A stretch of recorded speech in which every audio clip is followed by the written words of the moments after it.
السلام علیکم ورحمۃ اللہ وبرکاتہ، نحمدہ و صلی علی رسولہ کریم، اما بعد۔ آج ہمارے معاشرے میں ایسی نیوز دیکھنے کو ملتی ہے، قتل و غارت کی، زنا کاری کی۔ چھوٹے چھوٹے معصوموں کو اتنی بری طرح قتل کر کے لٹکا دیا جاتا ہے، اور ہماری گورنمنٹ، ہماری عوام جو ہے، اس پر ایسا کوئی سخت قدم نہیں اٹھا پاتی ہے کہ یہ قتل و غارت جو ہو رہی ہے ختم ہو سکے۔ آج میں آپ کو چند باتیں بتاؤں گی دین کی روشنی میں۔ آپ صلی اللہ علیہ وسلم کی 3 پیشن گوئیوں کے بارے میں بتاؤں گی، اور اس وقت میں ہوئے عدل و انصاف کے بارے میں چند حدیثیں آپ کو سناؤں گی۔ حضرت عدی بن حاتم رضی اللہ عنہ بیان کرتے ہیں کہ ایک مرتبہ میں نے نبی کریم صلی اللہ علیہ وسلم کے پاس میں بیٹھا ہوا تھا، اتنے میں ایک آدمی آیا اور اس نے فقر و فاقہ کی شکایت کی۔ اس کے بعد دوسرا شخص آیا، اس نے زہرزرنی کی شکایت کی۔ حضرت عدی کہتے ہیں کہ نبی کریم صلی اللہ علیہ وسلم میری طرف متوجہ ہوئے اور کہا، عدی تم نے ہیرا شہر دیکھا ہے؟ میں نے کہا دیکھا تو نہیں ہے، لیکن سنا ضرور ہے۔ آپ صلی اللہ علیہ وسلم نے فرمایا، عدی سنو، اگر تمہاری زندگی طویل ہوئی تو تم دیکھو گے کہ ہیرا شہر سے ایک عورت سفر کر کے مکہ آئے گی، طواف کرے گی، اور اس کو آنے جانے میں کوئی خوف نہیں ہوگا۔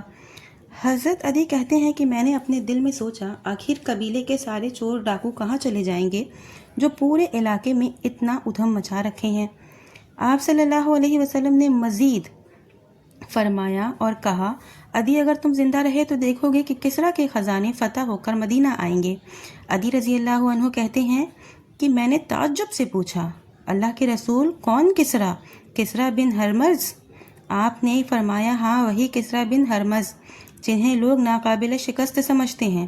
آپ صلی اللہ علیہ وسلم نے مزید فرمایا اور کہا، عدی اگر تم زندہ رہے تو دیکھو گے کہ آدمی اپنی مٹھی میں سونا اور چاندی بھر کر نکلے گا اور کسی کو صدقہ کرے گا، لیکن اس کو قبول کرنے والا کوئی نہیں ملے گا۔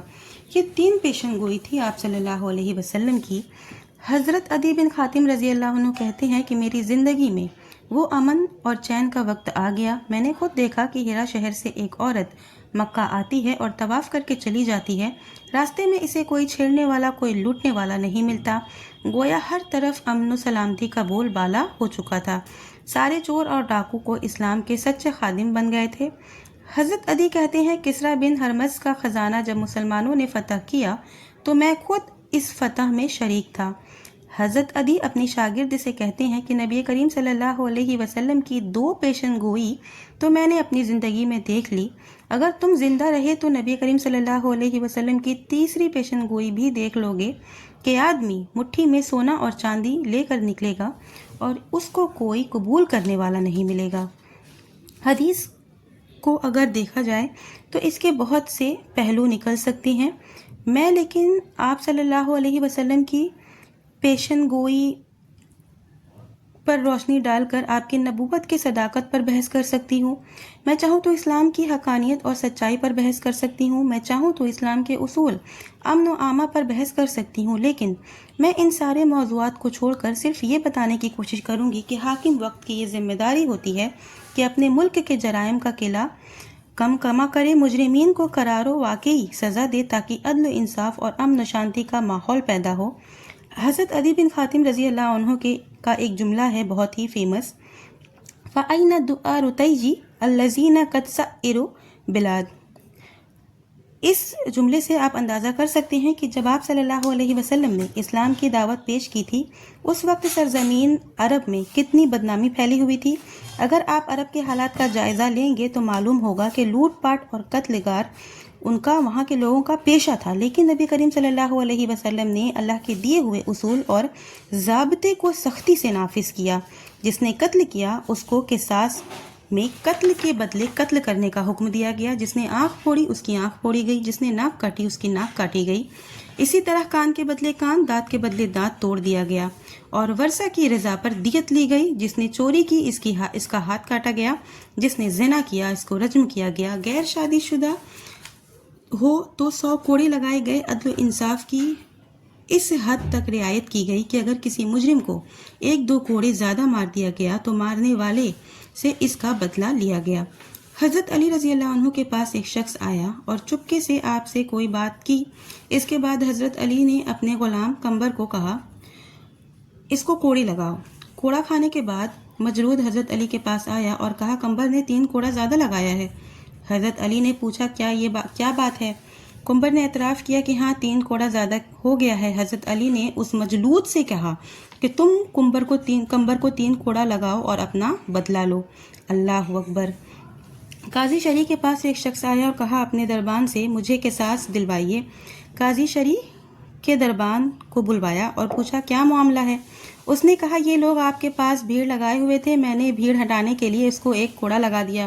قاضی شرعی نے اس سے کہا تم دربان کو 1 کوڑا لگاؤ اور اپنا بدلہ لے لو۔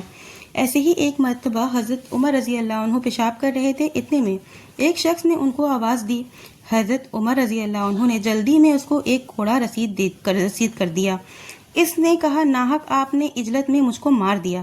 حضرت عمر رضی اللہ عنہ نے فوراً اس کے ہاتھ میں کوڑا دیا اور کہا مجھے مار کر اپنا بدلہ لے لو۔ اس نے معذرت کی۔ حضرت عمر رضی اللہ عنہ نے کہا پھر تاکید کی کہ نہیں تم بدلہ لے لو، لیکن اس نے کہا کہ میں نے معاف کر دیا۔ یہ صحیح بخاری کی حدیث ہے۔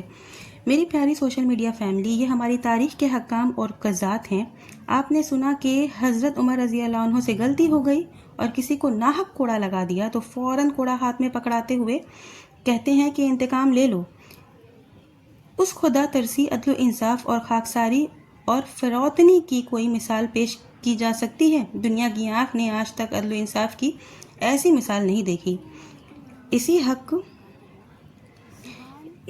حق پرستی اور عدل انصاف نے پورے عرب بلکہ پوری مملکت اسلامیہ کو امن کا گہوارہ بنا دیا تھا۔ آج لوگ رعایا اور عوام کے درد میں مگر مچ کے آنسو گراتے ہیں، حقوق انسانی کے غم میں دبلے ہوتے جا رہے ہیں۔ ہم ان سے پوچھنا چاہیں گے کہ آپ کے ملک میں ایک سوئی گر جائے تو اس کی آواز آپ کے یہاں ریکارڈ ہو جائے گی؟ آپ کا نظام حکومت اتنا مضبوط ہے تو یہ بم دھماکوں کے مجرمین، یہ قاتل، یہ زنا کرنے والے لوگ کیوں نہیں پکڑے جاتے؟ یہ لوگ جو ریپ کرتے ہیں یہ لوگ کیوں نہیں پکڑے جاتے؟ آج دنیا امن و امان کے لیے تڑپ رہی ہے۔ آپ جمہوریت کا نعرہ لگا رہے ہیں، اور اگر جمہوریت کا نام امن ہے تو جہاں جمہوریت ہے وہاں بے امنی کیسی؟ اب میں نے صحیح بخاری کے حوالے سے آپ کو 3 واقعات سنائی ہوں۔